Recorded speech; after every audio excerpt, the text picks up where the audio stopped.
Yeah, I'm hearing you clearly, but I am in the mall right now. That's why Okay. it's so hard to remember So, to listen to you. Oh, yeah. Should okay, we it wait? is like Oh, it's live now. Hi. okay. Nakisha, you can start. Okay, let me start. Good evening and good morning for you, Caitlin. Okay, good evening, everyone. And from the previous session, my fellow host Emily talks about the difference between Asian cuisine with Edric and April. So today's session is going to be hosted by me. So let me introduce myself first. Hello everyone. My name is Anvita Rakesha Putri, or you can call me Keisha for short. I'm from Food Tech 2022. And today, I'm going to be your host today. But I'm not alone in this session. I'm with my fellow co-hosts. You can introduce yourself. Hi, my name is Nafisa. Again, this is Nafisa on your screen as a co-host for today's session. Okay. For this session, we have a special guest to talk about a special program. Maybe we could introduce yourself first. So, I'll say hello. Hello. You can Okay. Hello, everyone. Yes. So everyone hear me clearly, right? yes. Yes. Okay. So my name is Caitlin, and currently I am a law student in Vietnam. And luckily, I am a part of YSEALI program of cohort spring this year. And currently, I am staying in the United States. Oh, that sounds fun. So, how long are you staying in the US? Well, this program lasted for 5 weeks, so we've been here for 4 weeks, and it's about 1 week left till we come back to our home country. Oh, oh my God, Yeah. that's fun. Okay, maybe we should start like, what is this program? Like, what's your Mm. motivation to go into this program? And just a maybe a TikTok of what is this program about? Okay. So I think ASEAN in general is a very dynamic region where the youth can speak up, and there are many opportunities such as conference or culture exchange for them to speak up. And me and Nafisa have met during an exchange program, right, Nafisa? Yes, yes. So, so I think Wazali is also one of those programs.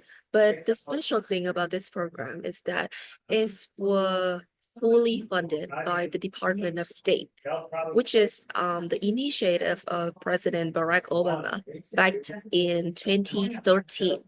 And the aim of this program is to push and facilitate the youth in ASEAN community to address their local problems and future climate or challenges. So this program only like lasts for 5 weeks because it's a short term, but the Department of State also provide other programs as well. But I will mainly introduce about this, and if we have time, I would love to share about others. So, within this program, we have a lot of activities, academic and non-academic as well, because it's a combination between seminar, lecture, site visit, and also um, discussion and group project with other fellows as well. So, this year we have 4 themes, such as civic engagement, entrepreneurship, natural resources, and my theme right now is the newest. It has never appeared anywhere, which is society and governance. So technically saying, I am the first alumni of this program, of this school, and in this theme. Yes. Whoa, that's a lot of pressure, right? Being the first alumni. Yes, it is. So, how did you find this program? I want to know, like, maybe some like how did you find the information for it, and like the initial track, why did you put society and governance is your Mm. ma what not major, right? It's like a theme, right? Yes. Like, why did you pick that?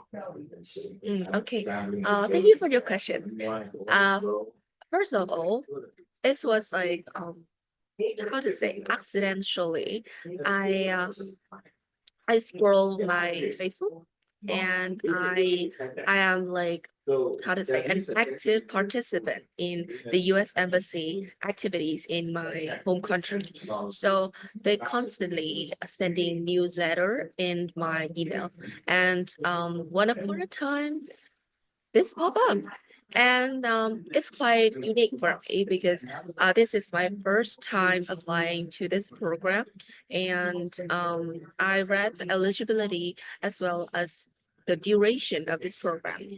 And I found that it is totally a fit for me because I don't want to spend too much time overseas. I have to finish my university as well, but I don't want to lose these opportunities to just how to say to just live a peaceful life. And I want to challenge myself by applying to this toughest program in the region. Um, and yeah, so what is the second part of the question again? The second part is, why did you choose the team society and governments? Like, Okay. there's like Okay, I 4 see. programs, right? Like, Yes. why did that team just like pop up in your mind? Like, I want to choose that because it's like the newest one, right? Like, Yep. it's the newest one, and you have no one to talk about, no one to ask, no one to ask to everything. Thank you. So here's the thing. They I will say more detail about the application process, but during the application process, you're gonna pick an option which is most preferable for yourself. And then based on your profile and everything you provided, they're gonna decide whether that top that themes is the most suitable for you. So actually, my original first option was in society and governance. I chose civic engagement because that is the broadest theme that cover every fields, every sectors, and everything. However, when I received the confirmation letter from the U.S. Department of State, they picked society and governance for me. I guess it's based on the profile and all the previous activities I have taken part in, such as like mood court and policy conversation and so on. So it was my second option as well. So they prioritize that and they put us forward. But I think at the end, it's very how to say it's very suitable for me because throughout these 4 weeks, I have chances to talk and learn a lot about law and policy making. That's good. That's very good. So it's like very true to your to your studies as well as a law student, right? Yes, yes. Okay. Speaking of like application process, can you talk about how the process, like what key documents and experiences you highlighted and anything? Yep. Yeah, I mean, like Okay. YSEALI is a great prestigious exchange, right? So it's gonna be like a lot of things to be prepared. Wow. Yeah, like Okay, Nafisa, that's right, Nafisa. Well, at first, I have to say I felt overwhelmed as well because there's a lot of things to prepare. Based on what my mentor has shared and based on the previous cohort application process, it requires normally it's require recommendation letter, transcript, CV, and a personal statement, which includes 2, 3 questions or something. And if you are shortlisted, you will attend an interview at the end. However, in this year, these all of these processes are integrated in a form, and it was submitted through a website called Submittable. And this website will, how to say, it will organize and help structure the application paper. And you do not need to provide the letters of recommendation. I think it's based on the different criteria each year. Also, like it has quite the same themes between cohort and between years, but I think it's have some variety, and you should notice that when you apply in the next cohort or next year. So I would love to talk a little bit more about the personal statement because it's quite like a deciding factor when when you want to receive the scholarship or not. So the statement would normally have three questions. First, it would ask you to address a problem in your local community, like whether it is an urgent problem or is it a future problem or a past problem, and how have your previous activities tackled that problem. So that is where you can flex your activity, but in a good way, like show how positive impact you have brought to the community. And the second statement is that how will the participation of YSEALI will help you address that problem in the future. So now you're gonna state and how to say visualize the benefit that taking part in YSEALI program would help you to how to say, for example, if your local community facing like a severe pollution, then how can take part in natural resource theme could help you to reduce the level of pollutions and how to make an ecotourism more developing in your local community. And that's like where your initiative can be shown and you can be taken into account for the interview. And the third essay would be about how and why you should collaborate with other people from different backgrounds, because we are talking about ASEAN. So ASEAN is a variety of people from different religious, cultural, and economic, social economic background, right? And being a leader, we should take these criteria into account, but that is not everything. And I believe that shouldn't be our obstacle to be a collaborative group among the youth right now. And yeah, but besides the statement, you will have to provide very basic information about yourself, like name, school, extracurriculars, everything. If you work, provide your work experience, and that's it. Just one note, final note is that make sure it is how to say, it is systematic and structured, because when you read a profile, just make sure you can ask your friends or some family member to read it through to show whether or not that application how to say, clarify who you are and show the real person of you. Yes. Okay, that's very good. So after like you submit all of your documents, you submit your personal letter and everything, what's the next step? So technically there would be like two rounds. The first round would be the application and the second round would be the interview. And after that, you have to wait for few months to receive the result. And the interview would technically very short, but very intensive, because normally if you have like a long amount of time, you will have more chances. But if you only have like I am saying it's just very short, you will know how short it is, but it's just short.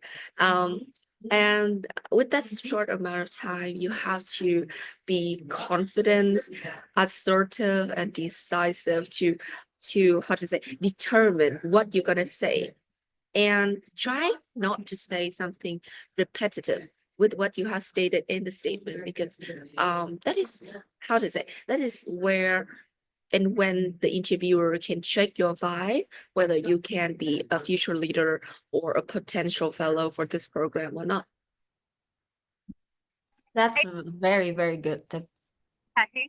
I am interested with the part when you are describing yourself on the short essay like that.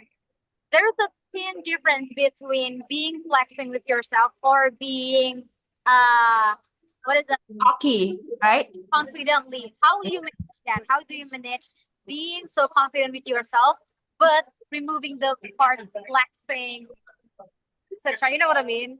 Yeah, understand. Okay, that's a good question. Honestly, why I how to say, I did some research and I did look through the profile of previous alumni, and I have an imposter syndrome. They're so good, right? I mean, everyone is so good, and sometimes I thought, well, whether I am enough or not, and I think I think that is also like one of the difficulties among many applicants right now. They have two sides. One, they think they are enough or more than enough. And the second part would be like me, like I think, well, this is too much for me.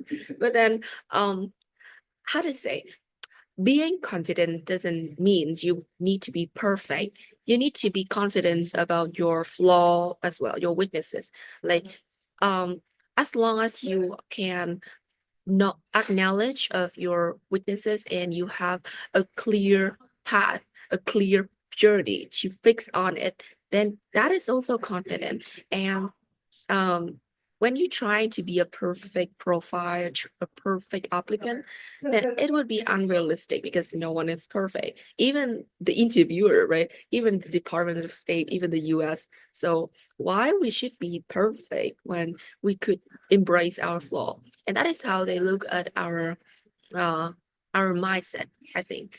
And stating out your achievement doesn't mean you should state all the best thing. You should state also the difficulties of the statement of the project or activities you have been through. And I think that is the point. And the second point is that for example, if you want to state an activity and you accomplished maybe the finalist, the champion or something, but you should point it out how and why you overcome the difficulty to achieve that status, that title. Not just about stating it out, but more than show them, like not telling, but showing. That is what I try to say. Okay. Speaking of like overcoming difficulties and everything, did you face any challenges during the application or interview process? Maybe the interviewer like boost your maybe like knocked out your confidence, right? Maybe you can tell Uh, that about like the process of the ups and downs of the interview, maybe the application, and maybe like some other things. okay. Thank you. So, well, I think maybe many of many programs or many um other activities have difficulties, but this program especially have a lot. Like I would divide it into three, how to say, three period, pre-interview, during the interview, and post-interview. So pre-interview, I have to prepare for it. And as I say, the imposter syndrome, like it just made me so overthinking and worry about um whether I'm qualified or not. But my friend and my mentor keep assuring me that it's not about you're qualified or not. It's about how you can show yourself as a true version and how you can be confident with all of the weaknesses and all your strength you have right now. So that's like who I'm very grateful to because they are the best people that go along with me in this journey. So I need to prepare the questions and practice the interview questions with my mentor and my friends to make sure like it's not about how perfect you are in the interview. It's about how fluent and how short you can show yourself in that amount of time. So during the interview, you have to I think the difficulty would be like the time constraint. You know, as I said, it's very short, and I want to show as much as possible, but it would be impossible, right? And they just only um need to be impressed with you to a certain extent, and then they're gonna like decide whether you are a finalist or not. So I think that is also a stress to me. And post interview would be the waiting time. So I was like so confusing when is it um qualify or not, because I don't think that I have shown enough. Like I want more, but it's ended. It's so short. And that's why I am very doubting and very worried. But I still believe that, and I still believe that everything would result in a most optimistic result. Okay. Okay. So like this program is due to for this program is for 5 weeks, right? Yes. Like, can you walk us through like what activities you do and everything from like from your home from Vietnam, right?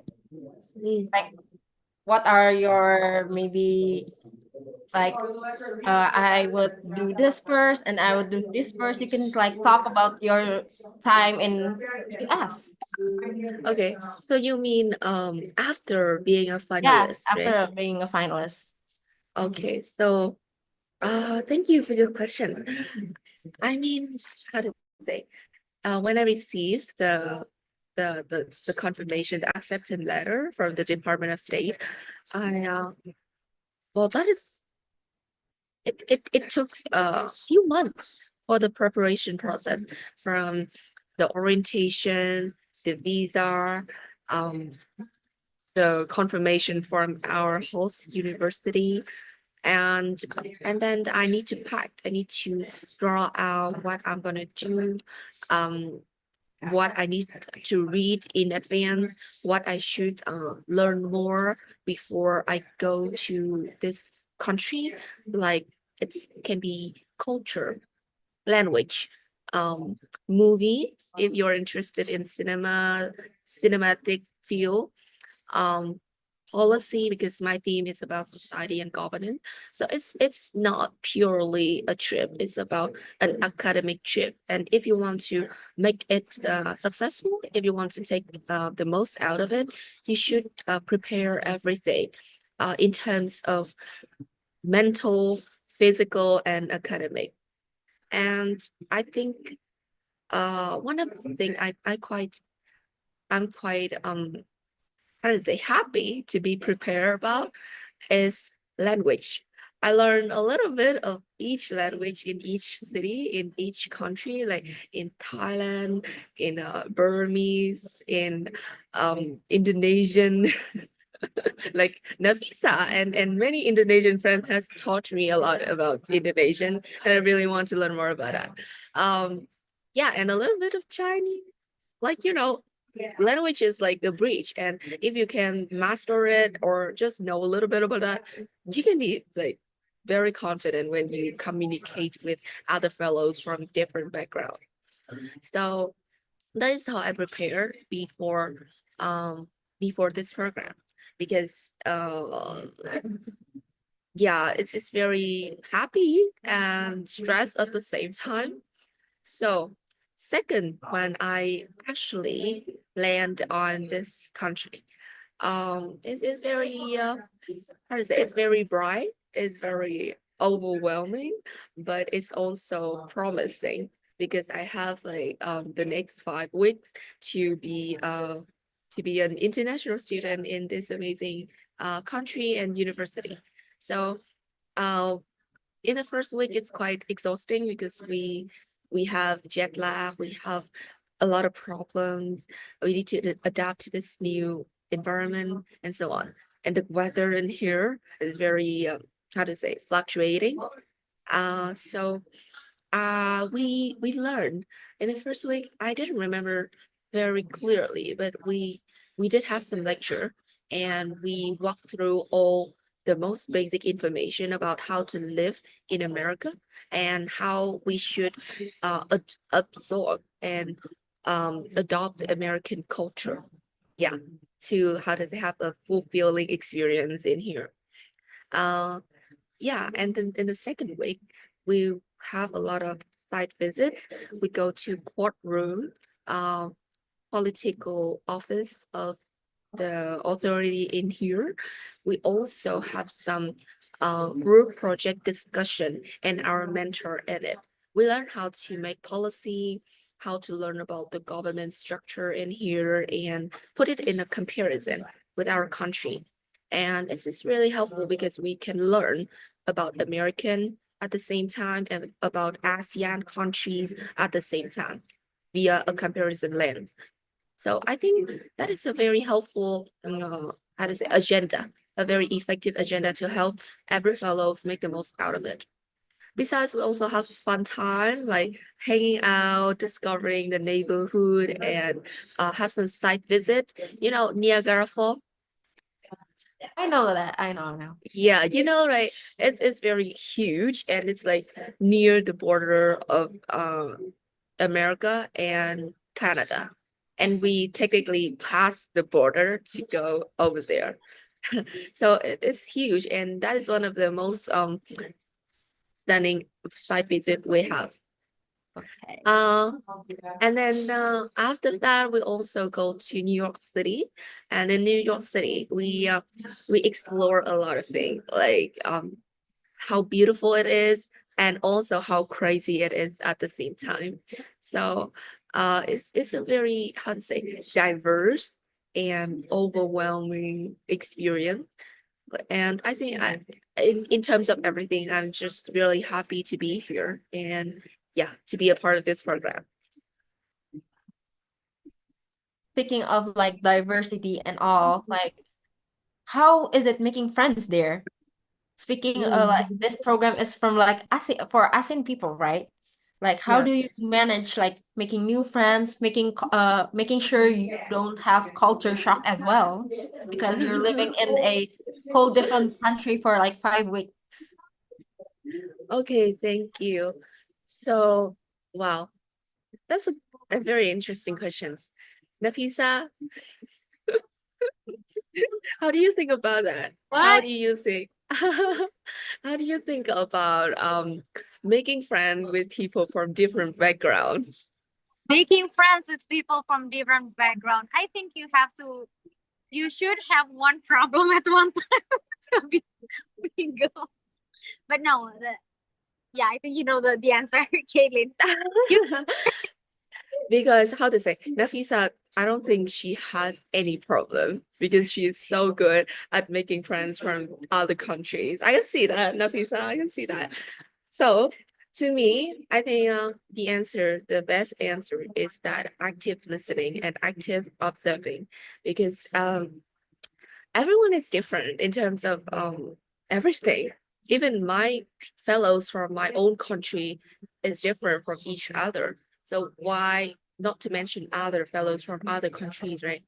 So the key points of getting to know each other in an international program is always staying proactive.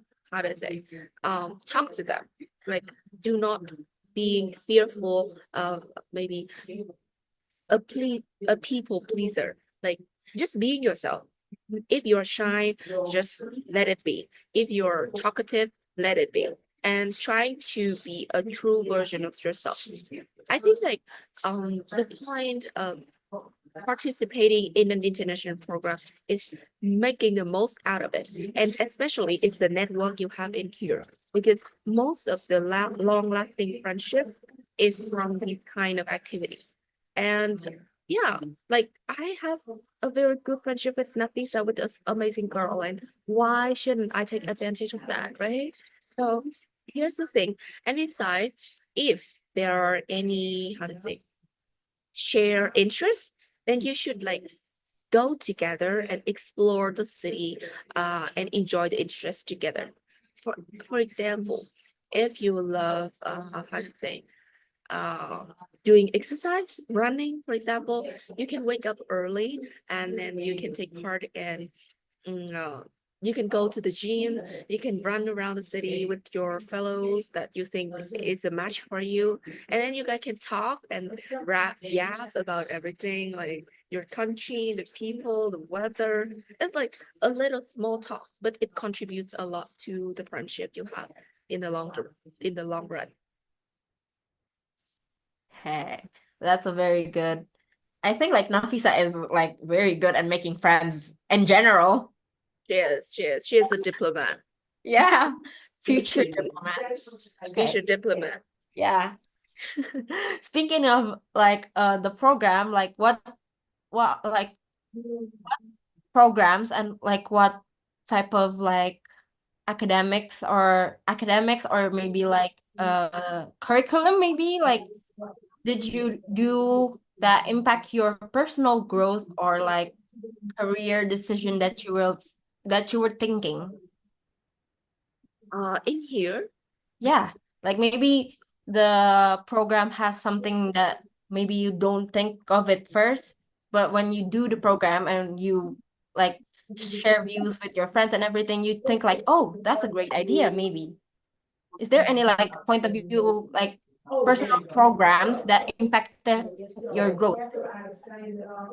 hmm, well, I think yes, of course, because before this program, before actually landing on this country, I did have some expectation about this.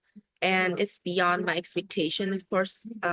We learned a lot about the government, the policy making process, and how people can help in that process, how the engagement of the citizens can help the process be more successful. So one of the point I have learned, and it's just ignite my ideas, is about the collaborative group projects.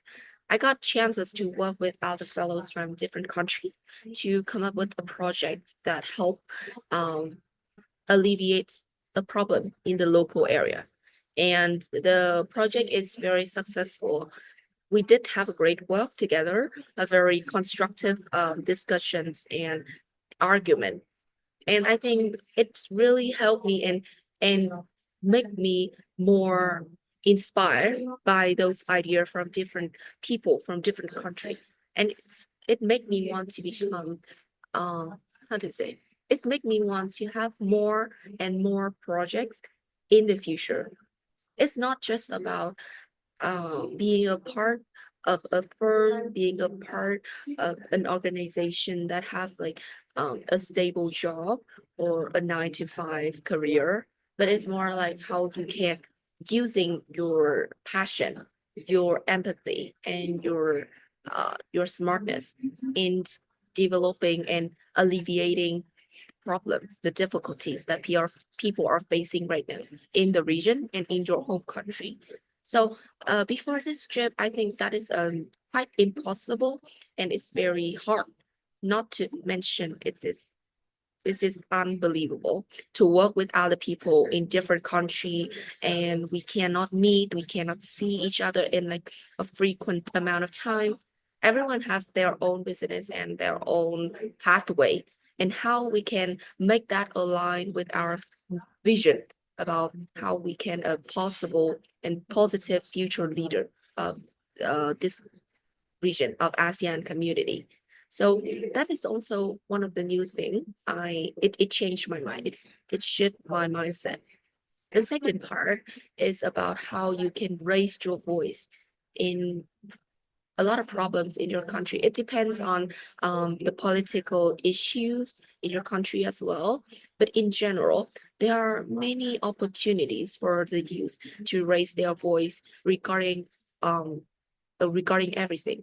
For example, if you want to raise your voice about how initiative about environment can help um, can help address your local problem, then you could go to some conference, some platform, and in the upcoming phase, we'll have a chance for you in our project to raise your voice. So looking forward to that.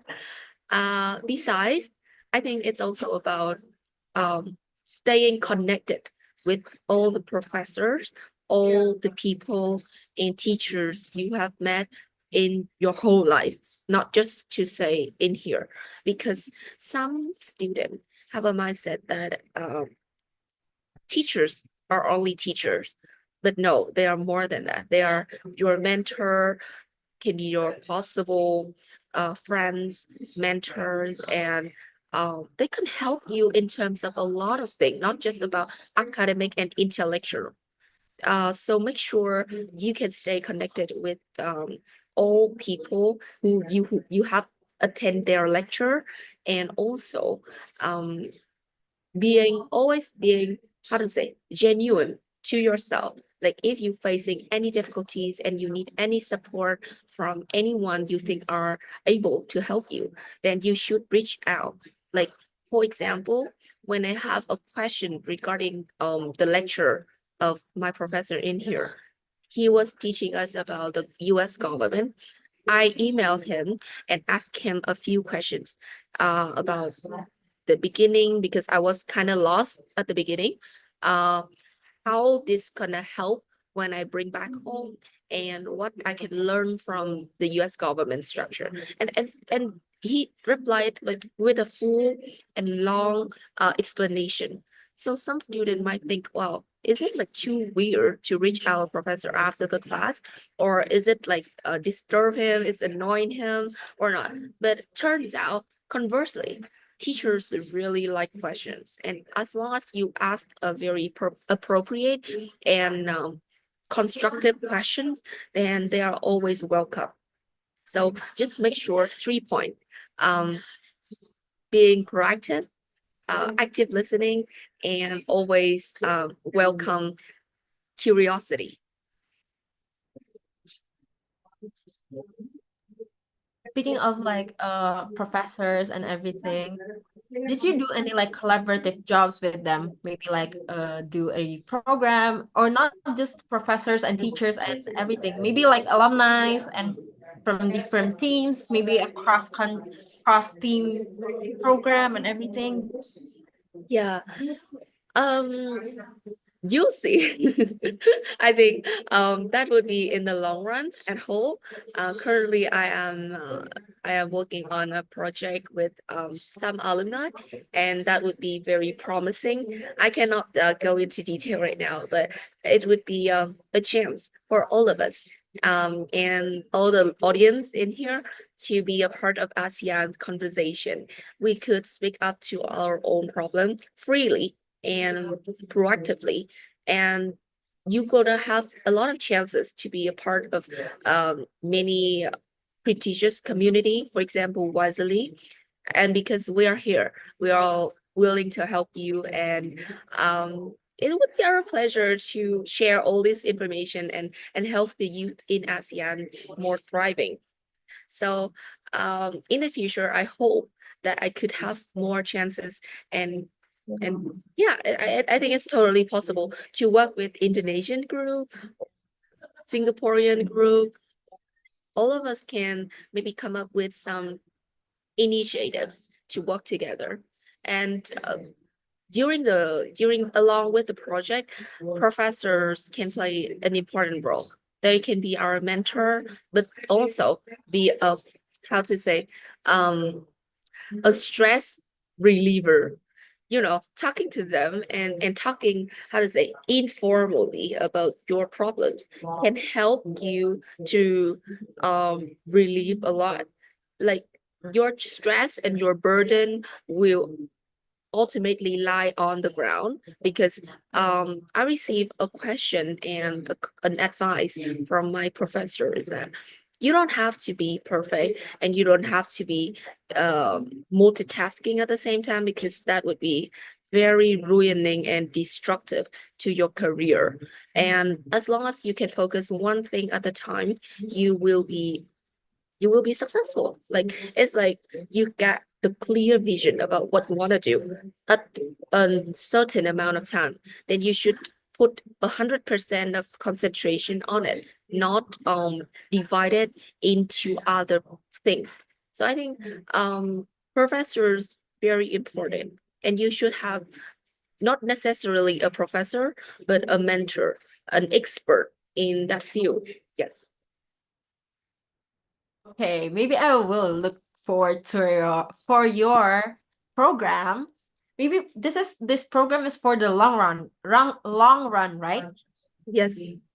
Like maybe can you not spell little? Maybe like what do you think? Like, is it going to be very long, a long journey, or just like a small but impactful journey? Mm. Hopefully it would be a long journey, because we are dividing it into two phases, a short term and a long term. So short term, it would um it would be very helpful for those interested in educating and learning about the policy of ASEAN.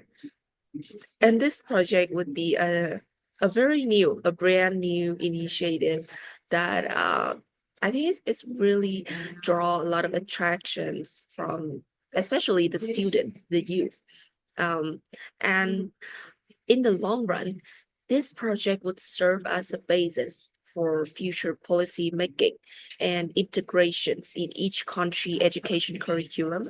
And also, it would help students in 10 countries of ASEAN and also Timor-Leste as well to understand more deeply how ASEAN could impact their life, and vice versa, how their contribution could help ASEAN.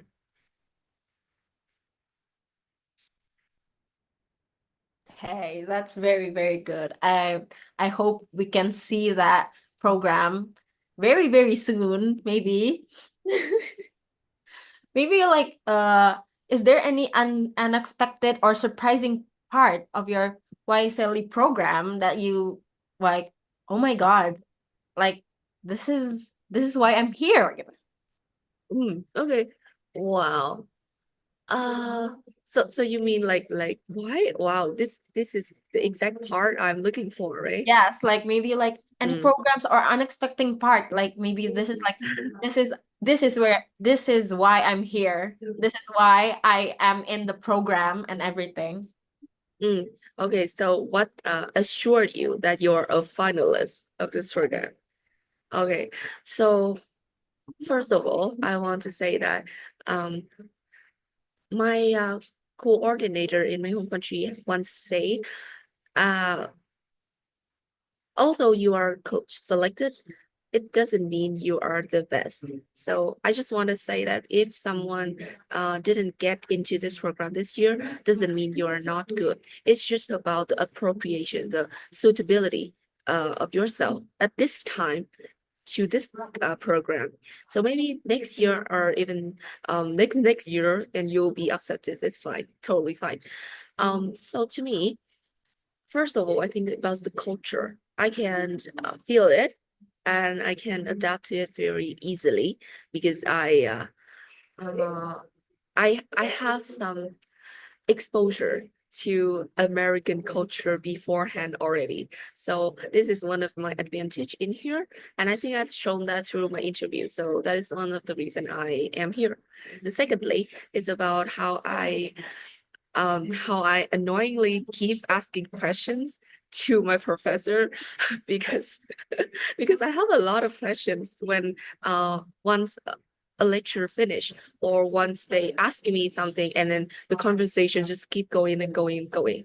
So what I'm trying to say here is like you should be eager to learn more, and you should be ready to ask, like think deeply about it, think critically about it, and then prepare some question in advance if you don't have any ideas at that time, to make the most out of it.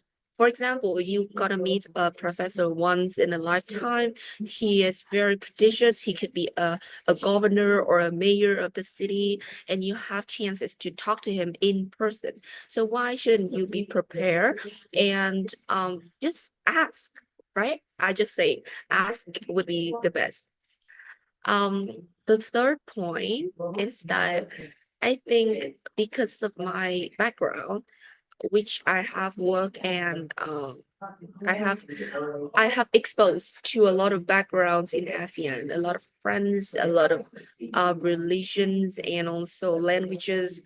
Then I think I'm here to be a part of the community and I can help them and also help myself to unite the group together. Like it would like a bridge between this person and then and another person. So I think that is something I felt like my destiny in here.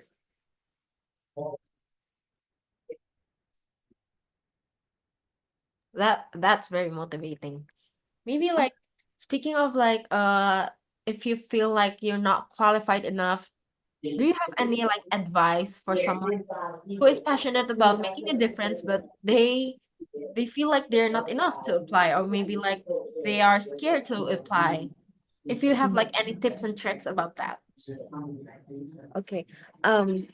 First of all, I want to say to emphasize one again, there's nothing called perfect or qualify enough because it would be based on different scale, different eligibility, and different program.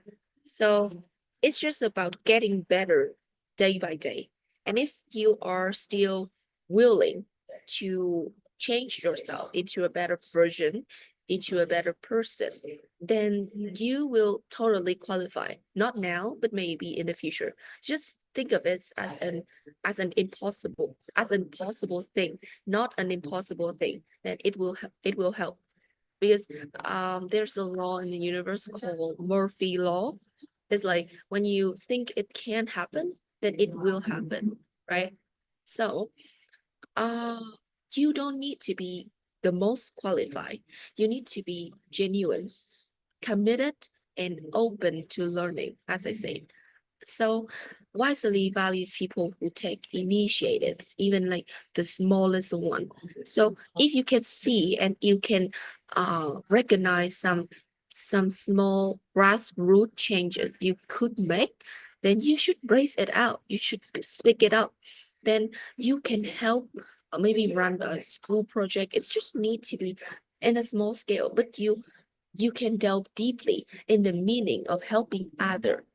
Like I have talked to someone and also read the profile of some applicants that they don't necessarily be the leader of something, the champion of something, but they just like a leader there of their group project in their school. It's like that. And how they can help that group to be the best, how they can listen to different voices and they combine and they be a good coordinator among a group of people with like controversial thoughts. How they can uh, mediate those people and come up with a final solution that how to say it's like a perfect combination of all voices. So that is like what is the difficulty of a leader should face, and it not necessarily be like a big scale, like 100 people, 1,000 people, or what. It's just about how you can see yourself as an important part and a leading role of the group. So just my advice, don't disqualify yourself. Be confident and let them decide. And even you are not accepted, don't be too distressed because as I said, it's about eligibility of each different program. YSEALI is only among of that. So just make sure you are willing to take another door if this door closed and focus on your story, your own story, because you're a unique individual. No one can replace you or a replica of yourself. And your passion and how this program can help amplify your impact. So that's my advice. That's a very good advice. Maybe Like, is there any hope, and maybe how did the program, the YSLE program, shape you for the long term? Because it's almost going to end, right? Maybe just one more week, right? Like, Okay, what do you miss? so And what do you miss about leaving America and leaving your friends and everything? And what do you hope for the long term? okay, thank you. That's so cute. I think what I miss the most is the people in here. It's like our fellows, our professor, our chemistry we had together because I can come back to the US whenever I want. But it's not about the people and the journey we have in here. That's the most precious thing I cherish throughout these 5 weeks. And it's about how we can learn from each other from the smallest things. It's just how about you wake up early, organize your luggage, and help each other in like maybe cross the streets. It's like that. So all of those gestures and all of those caring activities, it would make me miss them the most. Yes, And second of all, yeah, that's because right, not Nafisa. it's about the vibes and the people, It's right? yeah, it's about the people. And I think second, it would be um, it would be our arduous, intensive working hour together because when we get back home, we will work alone or at least work online, right? If the project can still continuing, then it would require us to be very, how to say, focused. And although they are always there with me, but won't see each other on a daily basis anymore. And that is also like, how to say, a potential discourage to everyone, right? No one can feel motivated frequently if they don't have their fellows with them every day anymore. So I think that's also what I miss and scare of the most. Um, and thirdly, I think it would be um this country, like the atmosphere that we inhale and exhale together, the path that we run together. And I want to show you guys a picture. Like yesterday, to summarize the program, the weekly program, my professor asked us to draw a memorial park. And it would help us to visualize again when we get back here what we have built during this program within 5 weeks. So I want to show you guys. So here, wait, I need to turn this off. Okay. Oh, sorry. Here. Memory park. Oh, Yeah. that's so cute. So I will introduce a little bit. So this is the castle. This Uh-huh. is the castle of Syracuse University. This is where is it? You see this? This is the poke bowl. This is our daily food in Syracuse. It's very delicious. And this is my drawing of my friend. You see?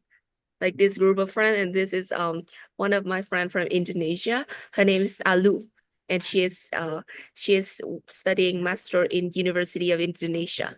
So uh and a lot of friends from Thailand, Cambodia, and so on. And the weather in here is so rainy, and yeah, I say it fluctuating. It's very unpredictable. So we draw a sad cloud. But Yeah, that's what I miss the most. my question, have you prepared yourself for the separation anxiety and for every memory you have with them? Wow, Are you yeah, just but are you just letting yourself to be okay? I will be having a separation anxiety. I will miss them. I will feeling sad all the time because I cannot prepare anything to separate with them. Or do you have uh any tips? uh so I how to say uh I did have a plan to manage all of the this memory and this memory and the friend I have in here to to memorize about them and to make sure that they also memorize the me. It's also remember me. Then I hope I can make it come true. Like Vietnamese group and me have prepared something for them as always, like as a gift for them to, because we also represent our country in here. So we would love to share about our culture and who we are and show our love to all the fellows we have in this program. And second of all, we also, how to say, I think I would love to talk to them as much as possible before leaving this country because this is one of our last chances. And yeah, I think that's all. Like having a little thing about each fellow, maybe their signatures or maybe their gift card, their handwriting, then that'd be the best, right, Nafisa? Yep, of course. Making a note, don't forget. Exactly. That I'm Mita, right? I You can have call me Keisha. It's okay. It's Keisha. Keisha, sorry. Yeah. Okay, Keisha. Like we did the same thing when we met in February in Malaysia because I have this handwriting of this beautiful girl, and that's how I remember her every day. That's such a fun memory, I think, for both of you. Yeah, we are. We do have a lot of fun memory, right, Nafisa? A lot of fun memories, and maybe like you've been like through ups and downs together. So it's going to Oh be yeah. very, very sentimental for you both. Yes, that's right. Oh, one thing I want to add more is Yeah. about how to say when you attend a short term event like a conference within 5 days or something, you always show the best out of you, like it's just very flashy. But when you stay together in a long amount of time, then you could be who you really are.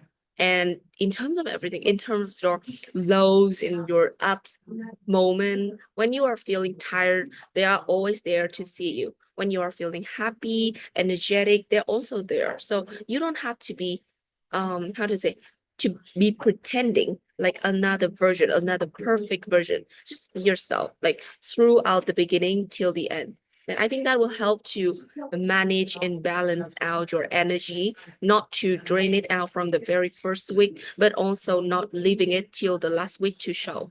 Okay. That's a very good advice. You cannot even pretending. I mean, like you will be you with a long, Yeah. long That's beard. right. Especially in a long-term program, you have to be Yeah. yourself, right? Yeah. Yes, that's right. I mean, what's the point of trying to be another person when you can be your perfect self, right?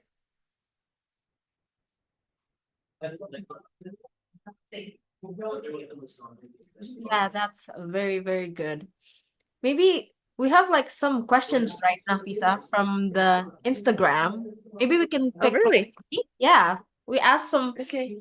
some food tech students to ask you some questions. Maybe the first one is from Anggita Risti Mahardika. She asked, how important is English proficiency for applying for YSLE program? Like, and how do Okay. you prepare for that? Hmm. Especially we are not a native speaker, right? Okay. I see. Thank you for your question. Yes, English is important because it's how we communicate with professors, teachers, and other fellows in this program. But it's not everything because as long as you can be confident and you reach to a certain level of English proficiency, then you can use that to talk to other fellows. It not necessarily to be perfect, to be native, because we are not a native speaker. All right. Uh, but make sure that your English is communicatable and understandable. Yeah, I think so. And especially during your essay, just make sure it is clear and it is correct grammatically. Any advice on that? Because like maybe what did you do to prepare for your English and anything and everything? Oh, um, well, actually, I learned English from a very young age, and I have exposed to an English environment and English immersions very soon. So I don't think my advice would apply for everyone, but to those who are having difficulty with English right now. So I think you should learn English through some, how to say, non-academic tools like movies, videos, TED Talk, and those that make you interest. Don't make English as like a thing you have to do. Make it a thing you want to do. Like you want to learn English because your idol speaking English in some program or something. For example, like that. It not necessarily to be in books or in curriculum to study some language, because in my program right now, there were one fellow. He is a Timorese, and he speak very fluently Indonesian.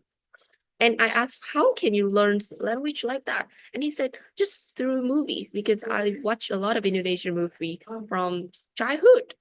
So I think that is totally possible for every one of us to improve our English, right? Like through movies, through speaking with just you and everything, just can improve our English as well, right? Yes, that's right. Especially the active English skills, such as writing and speaking, because you have to come up with your own ideas and language. So make sure that you can practice those two skills as much as possible, because reading and listening, we call it native, sorry, inactive, passive English skills. We just take in, we do not take out, right? So just make sure you can speak English frequently and write something for yourself in English, for example. You can practice doing it right now. Yeah. To be honest, that's one of the reason why we made this food and exercise session, to make English is being fluently talked in our environment. Oh, that's right. That's so cute. Next question. Maybe next question is from our lecturer, actually, Pa Haidir. Pa Haidir asks, is our major or study program influenced during the selection process? Maybe like the theme, like we talked about before. He asked maybe is our major or study program is an influence to the theme processing selection? Oh, I see.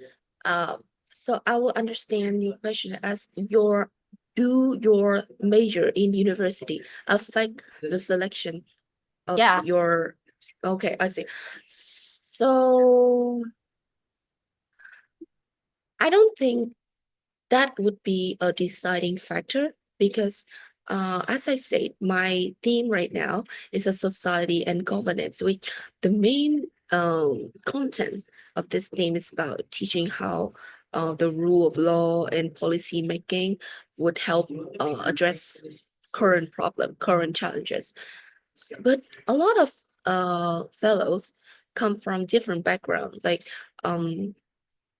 economics, banking, finance, urban planning, engineering, public health. As long as that is every sector in our economy, our society right now require policy making, and that cover every field. So as long as you are eager to learn about it, then and your stories relevant to what we are teaching in here, then that will be accepted. So I don't think it is necessarily, and it's a deciding factor in accepting a fellow. Okay, that's very good. So maybe like if for me, I'm a food tech student, so I can pick like everything, the theme, just like everything. Yeah. Yeah, I mean, you can read it on the website to have a clear vision, but in each theme, they will have a description how this theme will target your pathway in the future and how it could help make your impact become bigger and more amplifying. So, as long as you make your story, your personal essay can be relevant and can make the most out of the theme you picked already, then they will give you a chance to do that, even though you are not like, for example, a lawyer or a law student or something. So, for example, if you want to make a policy or how to say, represent the youth in political conversation in Indonesia about food tech, you can apply for this and learn the most out of it to represent the youth and talk about food tech. It's not necessarily about a certain field, it's about policy making in general. So it's like a broad view, and maybe like the our major maybe would help to get a better view. Like from my view as a food tech student and your view as a law student, we can make a Yeah, policy that's together. right. Yeah, that's right. That's right. We have something called collaborative group because from different perspective, we could understand and define the problem differently. There are nothing called absolute, because nothing is totally wrong or nothing is totally right in terms of what and when and how, right? So I think as long as we could listen to as many voices as possible and we could combine it together, then that would help. That's very good. Maybe we can do the last question. The last question is from Sadrina. How to do a successful interview process? Is there any tips and tricks? Okay. Wow. First of all, disclaimer, I'm not supposed to spill anything, but I would say something very general. Um, okay, as I have constantly repeat myself, be confident, be yourself. Just do not trying to be a perfect version.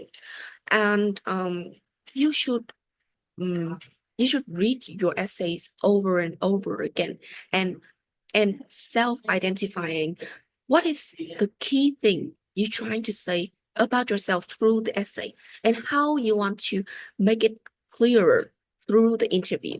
For example, in the essays, you write about something called moral agriculture, and it would very destructive to the land and to the environment in your country, for example, and how ideas of natural resources theme or civic engagement or net or society and governance in YSEALI program can help the mono agriculture problems in your country and how you will be the bridge between YSEALI program and the problem you're stating in the statement. So what I'm trying to say is just make sure you can identify the key point and you want to say about it deeply. And one more thing, just make sure you appear in a positive vibe because no one wants to talk with like a sad person, right? So just make sure you are um, energetic, open to questions, and calm and being calm whenever and whatever the question is, because they can disrupt you at any time and ask question. So just prepare and looking forward to question because as long as they ask, they care, right? If they don't ask, that is the problem. Okay, that's such a great statement and such a great example of how to do a best interview. Maybe as we are closing to the 1 hour mark, I would ask maybe if you have any final words of encouragement for any students who would apply to YSLE program. Okay. Um, well, as I said, my personal stories is that this is my first time applying to Wesley AFP program because this is a long-lasting, prestigious program ever have in our region. And we are talking about the US, right? A very big country. And this is also a great opportunity for everyone to learn more, to travel more, and to make more friends. But to those who have applied multiple times and haven't success yet, then I think you do not need to be too stressful about you are qualifying or not. Because as I said, some people are meant to be in another door. Maybe not this door, but another bigger door. Then I don't think, even if you are accepted or not, you shouldn't look up or look down to those who are not accepted. So I think that's the point. And just always being yourself. Like YSEALI is just one of a way to be a future leader. You do not need to be a YSEALI AFP alumni to be a leader. You can be a leader from now on. Then be a leader for your future career, for your future project first, and then YSEALI is just like a bridge for you. So I hope that to those who want to accomplish uh, the next YSEALI application process, uh, I wish you all the most confidence, um, outstanding and assertive uh, feeling, right? Just be confident and trust yourself. And also don't hesitate to reach out people, especially your friends, your teacher, because they are people who know you the best. So don't be, how to say, shy or ashamed of what you haven't done or cannot do yet at the moment. Just ask them for advice. And I think that's all. Thank you. Okay, thank you, Caitlin, for your time and for your everything, Yeah. for your application process, for your flow, for your experience on the YSL program. Okay, maybe for me, a closing statement is for the viewers out there watching here and watching later on YouTube, maybe.